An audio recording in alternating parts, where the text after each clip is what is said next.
जिजामातांचे वडील लखुजी जाधव यांनी जिजामातांबरोबर काही विश्वासू माणसं दिली होती.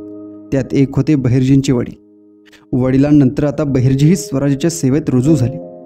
बहिर्जी वेगवेगळ्या प्रकारची सोंग वटवण्यात तरबेज होते, म्हणून ते बहुरूपी होते.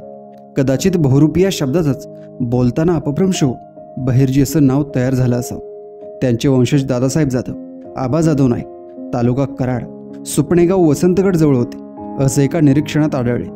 पण ही मतभिन्नता जर बाजूला ठेवली तर असं लक्षात येतं की बहिर्जी नाईक हे शिवरायांबरोबर राज्याभिषेकापूर्वीपासूनच होते. ते वेगवेगळे वेश बदलण्यात, बेमालून नक्कल करण्यात पारंगत होते.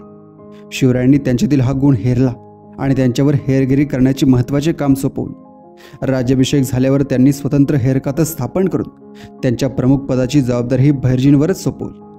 बहिर्जींबद्दल असं सांगितलं जायचं की ते जसे वेषांतर करण्यात पारंगत होते, ते तसे समोरच्या व्यक्तीतल्या तोंडातील शब्द चोरण्यातही पारंगत होते. शत्रूंच्या राणीवशात बहिर्जी नाईक जाऊन राहिले तरी त्यांची ती देहबोली सेवकांना सोडाच, पण एकाही राणीला ओळखता आले नाही. यातूनच खरं बहिर्जींचं अभिनय कसब दिसून येतं. कोळी, फकीर, वासुदेव, संत असं कोणतंही वेषांतर ते बेमालून करत. इतकंच नाही तर औरंगजेबाच्या दरबारात त्यालाच कव्वाली ऐकून बक्षीस घेऊन आलेला हा पट्ट्या होता.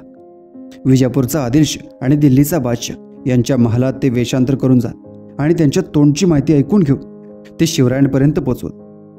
आदिलशाह आणि दिल्लीच्या बादशाला जरा जरी संशय आला तरी त्यांनी बहिर्जींना ठार केलं असतं, पण बहिर्जी या दोघांच्या हाती कधीच सापडले नाही. शिवरायांच्या दरबारात जवळपास 3 ते 4 हजार गुप्तहेर होते. या सर्वांचे नेतृत्व बहिर्जींकडे होतं.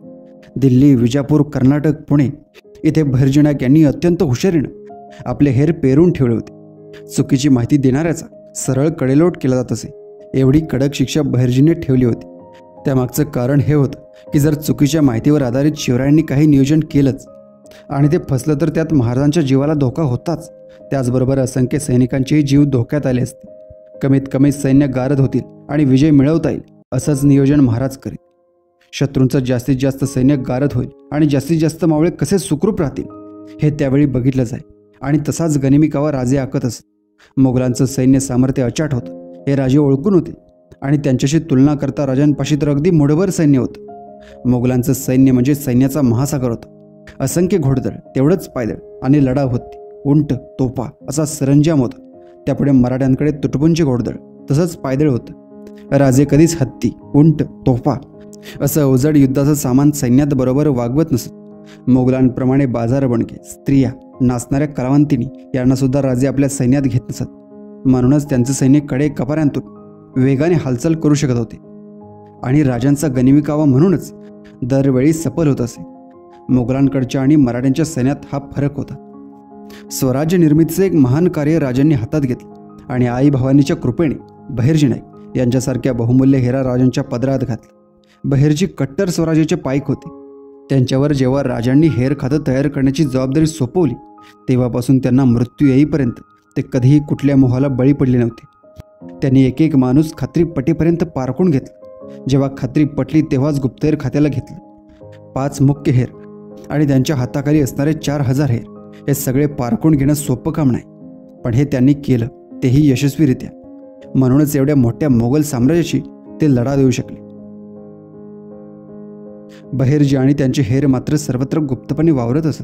त्यामुळे त्यांच्या हयातीत त्यांना ते हेर आहेत असं कोणीच ओळखू शकलं नाही. पण त्यामुळेच या हेरांबद्दल कुठे कुठे थोडीफार माहिती मिळते. बहिर्जी नाईक यांच्या मृत्यूबाबतही ठोस आणि खरी माहिती कोठेही उपलब्ध नाही. भूपाळगडावर ते अत्यंत जखमी अवस्थेत आले आणि तेथेच त्यांनी देह ठेवला अशी एक आख्यायिका आहे. महाराष्ट्रातील सांगली जिल्ह्यातील बाणूर गडावर इथे मात्र बहिर्जींची समाधी आहे. असे हे बहिर्जी नावाचं अष्टावधानी असणार, स्वराज्याची हेमान राखणार, स्वराज्यासाठीच आयुष्य वेचणार असं एकंदर अफलातून व्यक्तिमत्व होतं. एवढ्या सामर्थ्यवान मोगलांना टक्कर देण्याची हिंमत शिवरायांपूर्वी कोणीच केली नव्हती.